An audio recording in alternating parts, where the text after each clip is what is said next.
Okay, so Maryellen Allen, sometimes called Maggie or Maria Elena or Marianka, mom or grandma, but not Mary. It was Mary Ellen, all one word, and it's most certainly going to take more than one word to talk about her, for that's for sure. She was so funny and sweet and sarcastic and quick-witted and fun to be around. And I was so blessed to get that time with her over the last 58 years, but especially the last 4 years. I got to tell her every single day that I loved her and how grateful I was for her to be with me. And she got to tell me that same thing every single day. Having a day-to-day relationship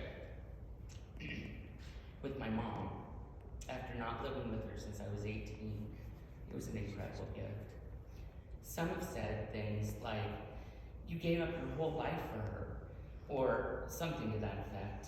But I say, I incorporated her into my life and was able to care for her all the way up to the end. Worked 3 jobs and still managed to have fun. Thank you very much. And she always had something interesting to say or funny. She was a real gift to me.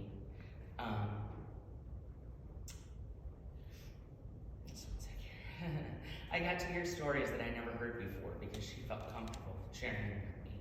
She got to see how I am as a person and also got to see me go from fat and happy to healthy and happy. And for that, oh my goodness, I'm so grateful. And always, she gave me the best fashion advice. If something didn't look right, her face would tell me. She couldn't lie. So she always helped me to make sure that I looked the best before I left the house. Sharing this transition with her has made it an even more amazing journey, and then it will be without her here to cheer me on. Another truly wonderful blessing was that she never got to the point where with her dementia or physical limitations that I couldn't take care of her. I had never had to send her somewhere else for someone else to take care of her because it was too much for me. And her body gave out before her mind, and she remained sharp to the end, doing crossword puzzles or having a sarcastic comeback that was always impeccably timed. My brother talked to her on the phone every single day too, so he got to tell her the same thing and hear her tell him too. I appreciate how the 2 of us together were able to keep our parents living independently for as long as they possibly could, and that we were both able to be there for them when they needed us, just like they were always there for us whenever we needed them, all the way to the end. Mom taught us true unconditional love. She lived with her husband of 59 years, her kids, her grandkids, and even her friends. No matter how naughty we were, my mom was always there waiting for us to get our crap back together again, or probably helping us pack. So, but I hope that I am able to always show my son what my mom showed me, and so far, so good. I know that my brother definitely feels the same way about this trait that we got from her. Sometimes she was the only one standing in his corner when he really had some hard times. It helped him. He's here today, a much better man, because of her love. You just never give up on your kids. Mom always said, I guess the trick is to have as much fun as often as you can, for as long as you can. And she truly had fun. As ill as she was every single day up until the last day of her life, the last thing I ever heard her say was on Thursday when no one called. He told her he loved her, and she said, I love you, sweetheart. She could hardly get anything out before that, as she was so weak and so really not able to respond to anything verbally after that either. That's how strong her love was. That's when she really stopped having fun after that. I, however, plan to live by that example and have as much fun as I can, as often as I can, for as long as I can, with those of you who are here supporting me through all of these years, and those who I know couldn't be here, but wanted to be, and are supporting me from afar. I'm so grateful for everyone that has gotten us through these years, and not just a few, but all of them. What a life she had. She loved and had great times with my dad, her friends, and most of all her family. She got to see both her children married, thanks Mom, mom. That wedding was really epic. And all of her grandchildren born and watched them grow up. She really wanted to make it to Ryan's graduation, but that's a few years off. They all will remember her so fondly, and especially Ryan, I think. They had a special bond. She always wished for someone that wanted to come to her first. Not my dad, not Mike, not me, not even Frank, but to her and Ryan. He was that kid. What a blessing. She missed seeing him all the time when she moved in with me. Most of all, she talked about it a lot. And I'm so grateful that she got to know the feeling of being first because of you. Her last good outing was at Berlewick's 90th birthday party last summer. What a blessing this friendship has been to her. She loved Charles and Verla and their kids like family. Having Verla still with us is truly a blessing. Having Verla here with us today, right here, is something that I will always be grateful for. I love you, Verla. I also want to thank some other folks.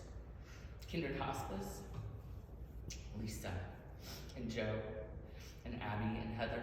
They were the best ever. They were there for both of us all the way to the end. Lisa, she worked so hard to make sure that Mom got everything she needed to make her as comfortable as possible and give her the best end-of-life care a person could ever ask for. She was the first person who I felt advocate for my mom as hard as I needed to for so long, and I thank you for that. She made herself available anytime we needed her. She was just a phone call away. Even if she had to come 2 hours and wait another hour to get what she needed, she was there. Her genuine concern for my mom's and my welfare has not gone unnoticed or unappreciated.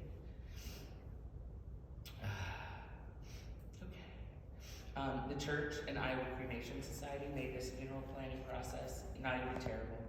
Thank you for that. There was so much more. They were able to guide us through what we needed to honor my mom the way she should be honored, and I thank you for that. To my brother Mike, my mom loved you so much, and loved that we could always get along when it came to caring for them. We made a great team loving and caring for our parents when they needed us most, and I'm so grateful that you were there keeping them in their house and in their apartment to the very end. It made Mom's transition from virtual independence to needing full-time care so much easier for her. To my cousin Kathy, thank you for always being there whenever I need you, in whatever way I need you to be there, no matter if it means canceling your plans to help me or whatever it is. My mom loved you so much, and she knew how much you loved her. She and I also love how, just like your mom, you always know the perfect gift. That blue bed jacket was the perfect gift for her. She loved it and wore it and knew it was like a big warm hug from you every time she put it on. I'm so grateful that you're in our lives every day. To my son Frank, thank you for helping me put Christmas down, put away, organizing my garage, and helping me get the house in order to prepare for company. Grandma loved you and Kenzie and the pups so much, and was so proud of you that you were born. When you graduated from high school, she was bursting with pride, even though she couldn't be there to see it in person. What a blessing it was for you to actually get to know each other on a much more everyday way over these last few years. It was wonderful that you got 21 years of memories with Grandma to keep in your heart. Her relationship with Legend was pretty awesome too. Do we have to do it right now?